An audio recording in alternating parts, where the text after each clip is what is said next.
The network in the FRISK network proposal came at the right time. We needed to see what was happening in the wider European context. We needed case studies, we needed encouragement that other people were following a similar path and looking at similar issues. We also found that the FRISK facility has brought in not just forest issues, but because of the nature of the wildfire issue, that it relates to wider habitats and ecosystems. Forest is one part of the landscape. And from my role and our role as an organisation, we need to look at landscape management, and we have forest as part of that. Our primary focus was heathland, but it's all connected. And it's very important that we work closely with those who have experience of that landscape approach, of which forest is one. I hope that the FRISK facility develops to continue the informal networking that's there. The integrity is there through, it's almost like a self-proofing of the integrity of the people involved in this. And it is by connections and discussing and meeting and somebody putting somebody else into contact. And I think this formalises that, which is happening before. It formalises that a little better and pulls people together a little better, and provides more of a structure. But it is almost like the self-proofing of the integrity of the people involved, which I think is real value, rather than creating a bureaucratic situation. I see the future of developing that network more. I would like to connect outside from just forests as well, because that is our remit. But I see the FRISK providing a focus for us to do that, and I would hope to continue the engagement with this. I can also see that we go back to our government funders and others to try and even look to see how we can position ourselves for bits of funding to support our involvement in this, whether it's travel, whether it's research or other things. But it gives us a clear overall view to where we maybe need to be going, so that we can keep our project and our issue in a more pan-European and global context. So my hopes for the FRISK facility in the future is that it will provide the environment, an open environment where we can learn about how to better manage, or not manage sometimes, the forest. Is that we will be able to create an open environment where we can learn from each other with respect to the beliefs people have, the perceptions of risk that they have, and also what they want to achieve, their goals. And from that we can support them in their decision making and planning for the future. But I hope that we will be able to create a facility that will actually deal a lot with the risks and not only with crisis management. It gives us very quick access to expertise and experience in other countries, and it also allows us to share our experience with other member states, and from the point of view of avoiding having to reinvent the wheel, having to repeat mistakes maybe that have been made in other places. At the stage that we are at, it allows us to accelerate our programme and possibly to help other member states to do the same, and to share experience and also to share solutions in the long term. From my perspective, I think a European risk facility could be vital in disseminating information much more rapidly from one European country to another. So not only in terms of what are you dealing with right now and what's arising, but also how have you dealt with the problem over the last few years and what lessons have you learned.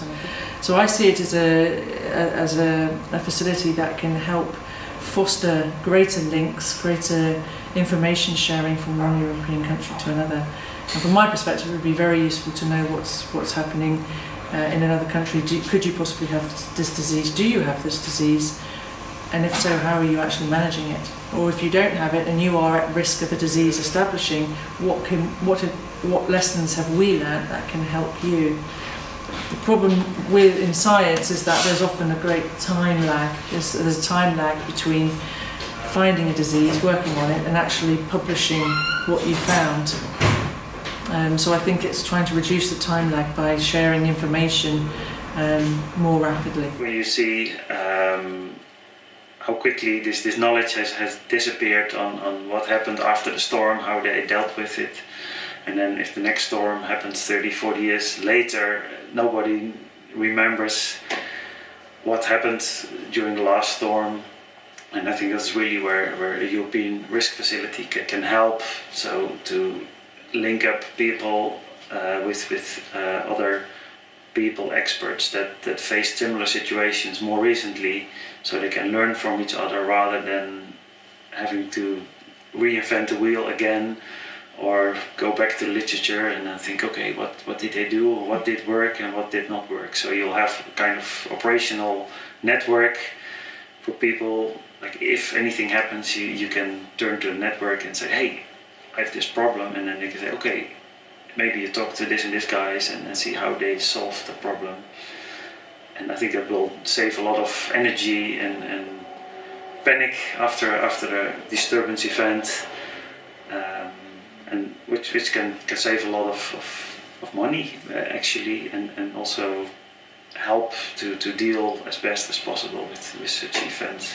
The FRISK initiative is very important because it is a very serious effort to give a European frame in which to develop a common policy that is something that is really needed in our continent, and not only for forest management but for a lot of environmental issues is terribly lacking.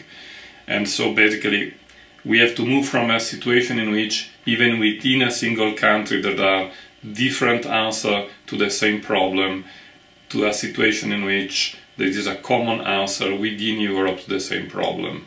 And I think this is the only way to sort out all this problem of environmental compatibility among different elements.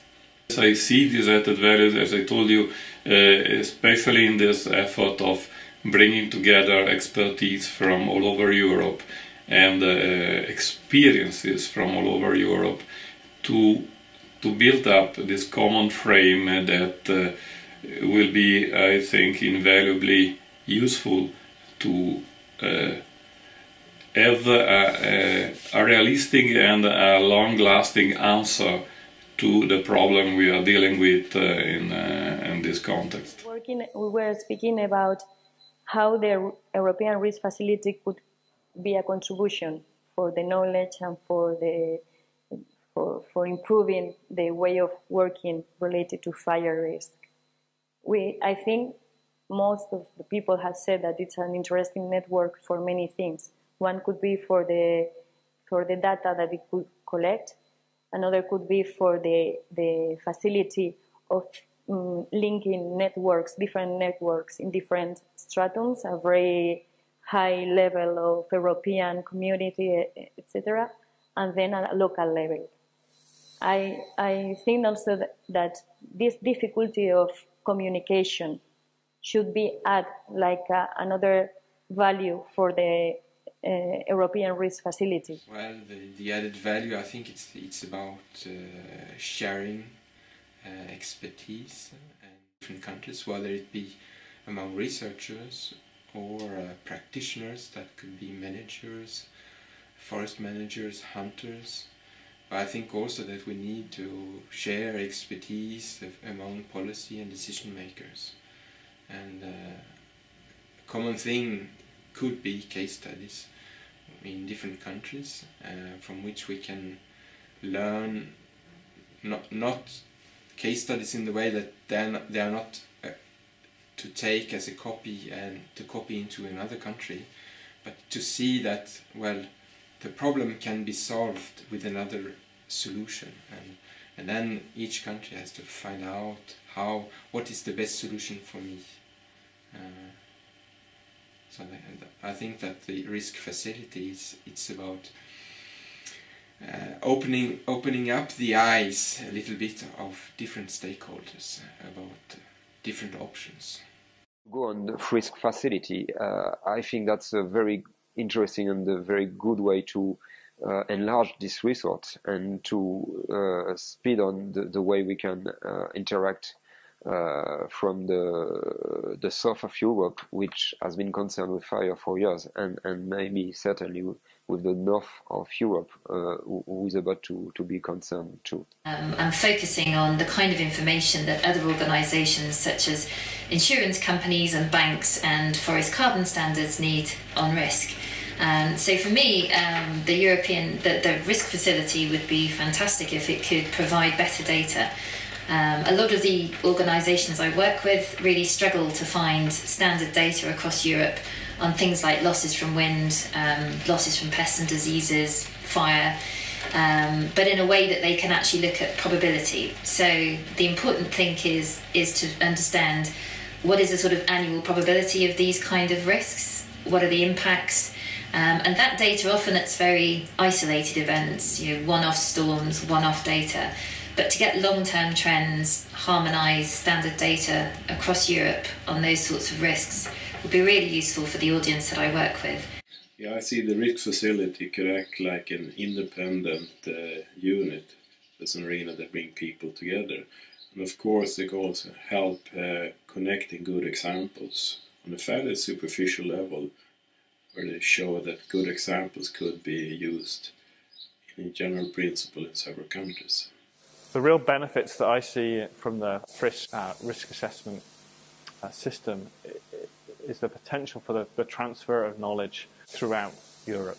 We know that a lot of the challenges that we face are faced by colleagues in other Northern European countries, so Danish, Norwegian, Irish heathland ecosystems, but the lessons are also there to be learned from other shrubland ecosystems, from other ecosystems more generally across the Mediterranean. There's huge experience in fire modelling and fuel assessment and fuel modelling that could be directly applied to our situation. So FRISK provides us with the opportunity to demonstrate need, to demonstrate that we're not completely crazy, that there are other people thinking along similar lines to us, but also that there's a huge amount of research within Europe and more widely that we can tap into to help fill the knowledge gaps that we've got. We've already seen that in the UK to an extent with our fire services collaborating with people in Spain to get training in prescribed burning and wildland firefighting. There's been collaboration in the past on research through programs like Fire Paradox and EU Fire Lab, but some of those programs, particularly the research ones, have come and gone. The benefit of FRISK as a collaborative, informal network is that it can coordinate communication between individuals, and it maintains those channels of communication in between the natural cycles, between the boom and bust that is research funding. And also, it's heartening to see that the key message that we are trying to get across in the UK, that even where you're wanting to manage an ecosystem, perhaps to have a very long fire regime, or perhaps to try and move away from these cultural landscapes towards natural woodlands, that actually the absence of fire requires fire management in itself, and sometimes that means that the absence of fire requires fire, or at least requires a considered ecological joined up approach to managing fuel landscapes. So I really look forward to remaining part of FRISK in the future. I think there's great potential for us to make some good progress. And if we are looking to the European countries and asking them which of the countries here in Europe have, for instance, a fire management policy, then we will see there's hardly any. And I think this is why the risk facility should play these two roles. It should allow for those who are actively looking for support, for information, it should facilitate this. But it should also play a more active role or proactive role to address governments, maybe through regional or international processes, to look very specifically at the forest risks. This is what the facility could or should do. I think if we did that, and I don't think that's very expensive to do it, I think that's relatively cheap, the added value of of collating our knowledge, sharing our knowledge, making it more easily available, making it readily available. I think the value to the sector could be enormous in helping to reduce the damage to forests, not just from storms, but from all risks, from insects, from pests, from drought, from fire, and so on. So a lot of the knowledge already exists, but it's not always available to everybody that needs that information.